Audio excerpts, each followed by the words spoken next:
তো বৃষ্টি পড়ছে, এই যে আমার ছেলে ভিজে, যাও ভেজো ভেজো ভেজো। তো ওর একটু শরীরটা খারাপ, আজকে স্কুলে বমি করেছে, দিয়ে মানে পটি বমি হচ্ছে গরমের থেকে। অনেকবার স্নান করিয়েছি, বৃষ্টি পড়ছে, আমি বলছি তুই একটু ভেজ, এইদিকে আয়। এই দেখো এই দেখো, আমারও ইচ্ছা করছে কিন্তু আমি এই মুহূর্তে আর ভিজবো না। ভাল লাগছে বাবা ভিজতে?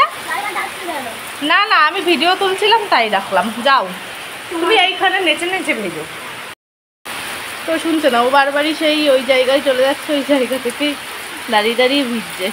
দেখো ও ভাল লাগছে। বৃষ্টি বলে কথা, একটু বৃষ্টি হবে পুরো ওয়েদার চেঞ্জ হয়ে যাবে। ভালো বৃষ্টি হচ্ছে, এই শুরু হলো সবে বৃষ্টি। এই দেখো চিকু এখান থেকে ওই যে ওর বান্ধবী রয়েছে ওইখানে কিন্তু কথা বলছে। ভাল লাগছে বাবা ভিজতে? ওর খুব মজা লাগছে ভিজতে। আসলে এই বৃষ্টিটা ভেজানোর একটাই কারণ, গায়ে যদি ঘামাচি থাকে এই বৃষ্টিতে মরে যাবে। আর যেহেতু পেট গরম হয়েছে গরমের মধ্যে, হয়েছে তোর ভেজ তো কিচ্ছু হবে না, যা গরম দেবে এখন কোনো কিছু হবে না। ভিজতে চলে গেছে, আমারও ভিজতে ইচ্ছা করছে কিন্তু যাবো না। তো বৃষ্টি হয়েছে ঠিক কথা, কিন্তু বৃষ্টিতে না একদমই মানে স্বস্তি হয়নি। এই যে আমাদের নাগিন বসে, কালুয়া এখানে হাফ শুয়ে পড়েছে, এই যে আর এখানে আমাদের লালি গাছ উল্কাচ্ছে, পেছনে আবার ছুচি পাগলি রয়েছে, যে ছুচি পাগলি ওই যে একজনের সিঁড়িতে বসে, একজনে এখানে বসে, ওদেরই বাড়ি ঘর, আমরা মূলত ওদের বাড়িতে গেস্ট। এই যে নাগিন একটু কানটা দেখে দাও নাগিন। তো ওদেরকে একটু সরিয়ে দেবো, দিয়ে আমরা খেতে বসবো। তো আজকে আমাদের রান্না হয়েছে ভোলা মাছের ঝাল, এটা জিরে দিয়ে করেছে, জিরে দিয়ে ধনেপাতা দিয়ে এটা করেছে। আর এটা কি নেনুয়া ফেনুয়া কি, এটা মনে হচ্ছে কালকে নেনুয়া সর্ষে দিয়ে ঝাল। এটা হলো ইলিশ মাছ, এটাও কালকের। সবই বাসি বসি, শুধু আমের ডালটা আজকে, এই যে আম দিয়ে ডালটা হলো আজকের। আর এটা কিন্তু আরও রয়েছে, মা এটা ভোলা মাছটা আজকের আরও রয়েছে, আমার আর মায়ের জন্য শুধু তুলে এনেছে। ওই এক জিনিস এনে তো লাভ নেই, অতটা করে এনে কি করবে, যে তুলে এনেছে, রাত্রিরে হয়ে যাবে।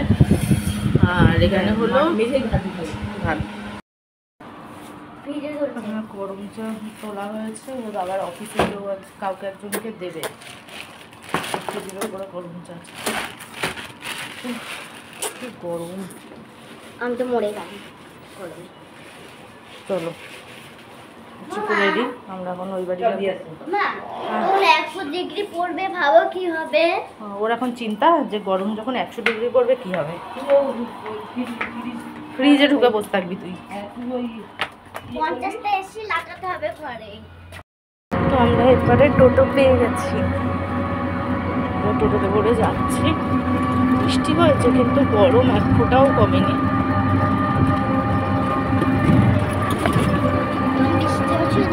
আমরা এ বাড়িতে চলে এসেছি, আর আমি স্নান টান করে নিয়েছি, আর একটু কাচাকুচি ছিল, কাচাকুচিও করে নিয়েছি। আর চিকুকে ওকে স্নান করায়নি, ও তো অনেকবারই স্নান করেছে, আজকে আবার উল্টে বৃষ্টিতে ভিজেছে। আর বেশি স্নান করলে বাড়াবাড়ি হয়ে যাবে। এসে একটা হজমলার প্যাকেট দিয়েছি যে খা, যদি একটুখানি গ্যাসটা কমে। আর আমি স্নান করেছি, মাথায় জল পড়েছে। স্নান আমি ওই বাড়িতেও করেছিলাম, এই বাড়িতে এসেও করেছি। মানে আমার না এবার চোখ টেনে ধরছে, মনে হচ্ছে এখন ঘুমিয়ে পড়ি। আমি এখন জল নেই, জল নিচে গিয়ে নিয়ে আয়, আমি এই বোতল দুটো নিয়ে যা। তো আমি একটুখানি ঘুমাবো, তারপর চিকুকে আবার পড়াতে বসতে হবে। ও তো স্কুলের লেখাগুলো লিখতে পারিনি, কারণ 8টায় স্কুল গেছে। হ্যাঁ 8টায় স্কুল গেছে, আর 9টার সময় বাড়ি চলে এসছে। মানে সবে অল্প একটু লেখা হয়েছে, ও শরীর খারাপ করেছে, ও চলে এসেছে, ও আর সেটা কন্টিনিউ করতে পারিনি।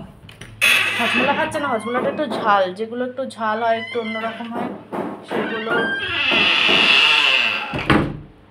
সুবিধা হয়। মানে সেগুলো খেলে পরে একটু গ্যাসটা কমে। ও তো হজমোলা খেতে ভালোবাসে, কিন্তু অতিরিক্ত খায়। এখন যখন খাওয়ার কথা তখনও কিছুতেই খেতে চাইছে না।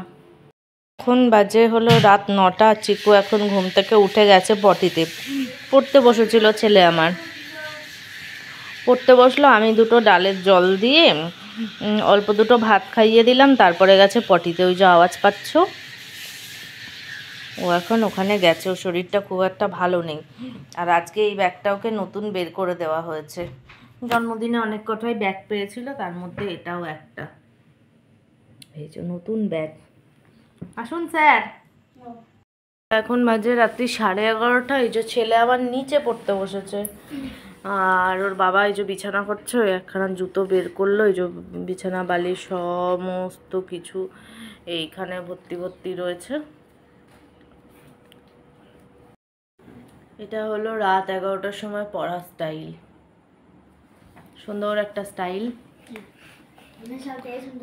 ওকে আমরা নিচে পাঠিয়ে দিয়েছি, আর আমরা সব ওপরে রয়েছি।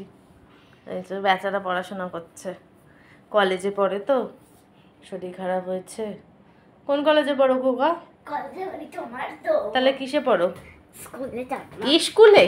কিসে পড়ো ঠিক করে বলো, ঠিক করে বলো। স্কুলে পড়ে ও।